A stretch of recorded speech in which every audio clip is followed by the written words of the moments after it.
ನರೇಗಾ ಮಾಡಿದ್ದು, ಆಮೇಲೆ right to education ಮಾಡಿದ್ದು, ರೈಟ್ ಟು ಇನ್ಫಾರ್ಮೇಷನ್ ಮಾಡಿದ್ದು, ಅಲ್ಲಿವರೆಗೆ ಇವೆಲ್ಲವೂ ಕೂಡ ಫಂಡಮೆಂಟಲ್ ರೈಟ್ಗಳಾಗಿರಲಿಲ್ಲ.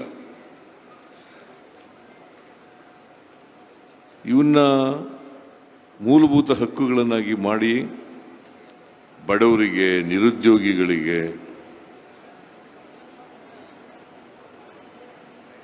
ಅವರನ್ನು ಸಾಮಾಜಿಕವಾಗಿ ಆರ್ಥಿಕವಾಗಿ ಮೇಲಕ್ಕೆ ಎತ್ತಕ್ಕಂಥ ಕೆಲಸವನ್ನು ಮಾಡೋದು.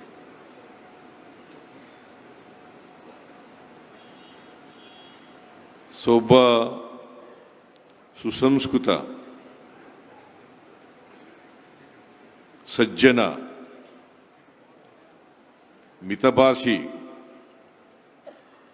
ರಾಜಕಾರಣಿಯನ್ನು ಇವತ್ತು ನಾವು ಕಳ್ಕೊಂಡಿದ್ದೇವೆ. ಇದು ಬರೀ ದೇಶಕ್ಕೆ ಆದಂಥ ನಷ್ಟ ಅಲ್ಲ, ಇಡೀ ಜಗತ್ತಿಗೆ ಆದಂಥ ನಷ್ಟ, ಆರ್ಥಿಕ ಕ್ಷೇತ್ರಕ್ಕೆ ಆದಂಥ ನಷ್ಟ ಅಂತೇಳಿ ನಾನು ಹೇಳಲಿಕ್ಕೆ ಬಯಸ್ತಾ ಇದ್ದೆ.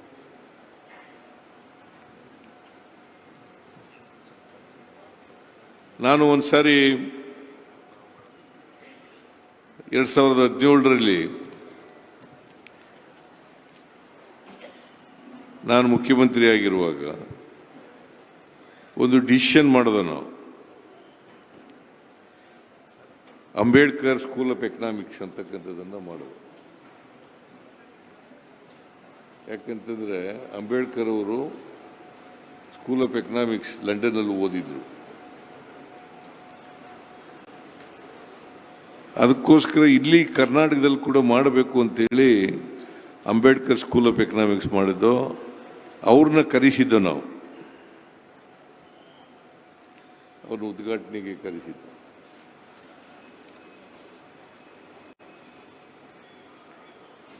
ಅದು ಒಂದು ಪ್ರತಿಷ್ಠಿತ ಸಂಸ್ಥೆ ಕರ್ನಾಟಕದಲ್ಲಿ ನಾವು ಮಾಡಿರ್ತಕ್ಕಂಥದ್ದು.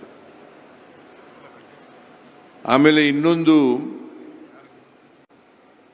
ಕರ್ನಾಟಕದ ಆರ್ಥಿಕತೆ ಬಗ್ಗೆ ಇನ್ನೊಂದು ಸಭೆ ಕರೆಸಿದ್ದು.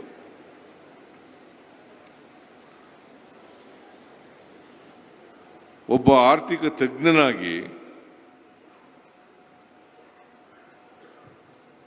ಕರ್ನಾಟಕದ ಆರ್ಥಿಕತೆ ಸದೃಢವಾಗಿದೆ ಅಂತೇಳಿ ಬಹಳ ಸ್ಪಷ್ಟವಾಗಿ ಹೇಳಿದಂಥವರು ಮನಮೋಹನ್ ಸಿಂಗ್ರವರು. ಕರ್ನಾಟಕದ ಆರ್ಥಿಕತೆ 2013ರಿಂದ 2018ವರೆಗೆ ನಮ್ಮ ಸರ್ಕಾರ ಇದ್ದಾಗ ಕರ್ನಾಟಕದ ಆರ್ಥಿಕತೆ ಬಹಳ ಸದೃಢವಾಗಿದೆ.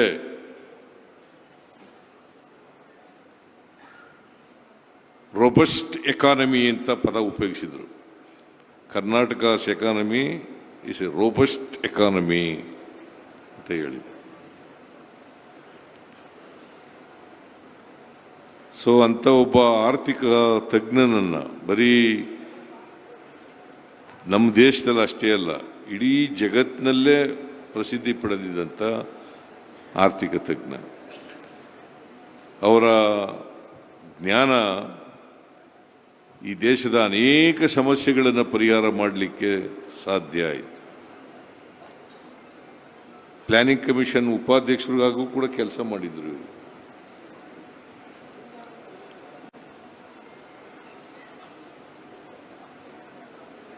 ವಿವಿಧ ಹುದ್ದೆಗಳಲ್ಲಿ ಕೆಲಸ ಮಾಡಿ ದೇಶದ ಆರ್ಥಿಕ ಸಾಮಾಜಿಕ ಸಮಸ್ಯೆಗಳನ್ನು ಬಿಡಿಸೋದ್ರಲ್ಲಿ, ಅದಕ್ಕೆ ಪರಿಹಾರ ಕಂಡುಹಿಡ್ಕೊಳ್ಳೋದ್ರಲ್ಲಿ ಬಹಳಷ್ಟು ಶ್ರಮಿಸಿದ್ರು ಅಂತಕ್ಕಂಥದ್ದನ್ನು ಇವತ್ತು ಮರೆಯಲಿಕ್ಕೆ ಸಾಧ್ಯ ಇಲ್ಲ. ಮತ್ತೆ ನಿಗರ್ವಿ, ಅವ್ರಿಗೆ ಅಧಿಕಾರ ಇದೆ. ಈಗಿನ ಕಾಲದಲ್ಲಿ ಅಧಿಕಾರ ಸಿಕ್ಬಿಟ್ರೆ ಅವ್ರನ್ನ ಹಿಡಿದು ನಿಲ್ಲಿಸೋಕ್ಕಾಗಲ್ಲ. ಅವರು ಈ ದೇಶದ ಪ್ರಧಾನಮಂತ್ರಿ ಆಗಿದ್ದರೂ ಕೂಡ, RBI ಗವರ್ನರ್ ಆಗಿದ್ದರೂ ಕೂಡ, ಹಣಕಾಸಿನ ಮಂತ್ರಿ ಆಗಿದ್ದರೂ ಕೂಡ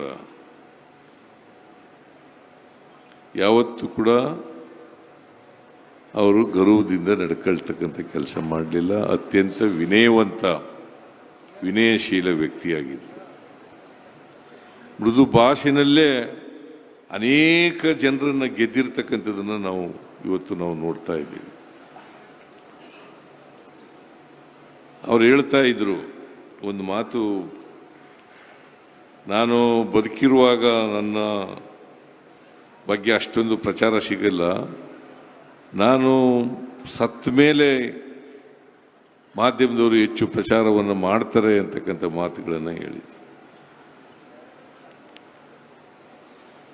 ಇವತ್ತು ಆ ಮಾತು ಸತ್ಯ ಆಗಿದೆ ಅಂತಕ್ಕಂಥ ಮಾತುಗಳನ್ನು ಹೇಳಲಿಕ್ಕೆ ಬಯಸ್ತಾರೆ. ನಾನು ಹೆಚ್ಚು ಅವ್ರ ಬಗ್ಗೆ ಮಾತನಾಡಕ್ಕೆ ಹೋಗಲ್ಲ.